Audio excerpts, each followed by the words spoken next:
it is a sad reflection on the state of our media and many of the outlets represented in this room that you obsessively try to shill for this MS-13 terrorist. Well, no coverage occurred in your papers about any of the Americans that were raped and tortured and murdered by the illegals that Biden was importing into our country. You know, you talk about due process.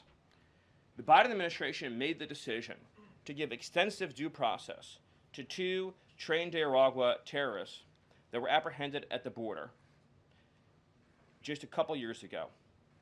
They were 2 gentlemen. They were from Venezuela. They were members of trained Nicaragua. The Biden administration Border Patrol apprehended them and made the decision to provide them with extensive due process, put them onto a program known as supervised release, and put them on ankle monitors so that they could go through a lengthy legal judicial determination as to whether these legal aliens who had just set foot on U.S. soil might want to live in the United States for the rest of their lives.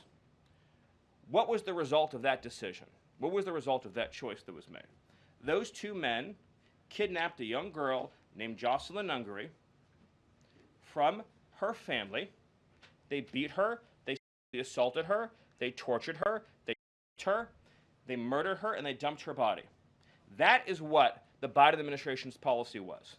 Most of your papers never covered her story when it happened. To the extent that you covered it at all, it was because President Trump forced you to cover it by highlighting it repeatedly over and over again. He had to shame you into covering it. And each and every one of you that sides over and over again with these MS-13 terrorists, to the extent that you have the financial means to do so, you all choose to live in condos or homes or houses as far away from these kinds of gangbangers as you possibly can.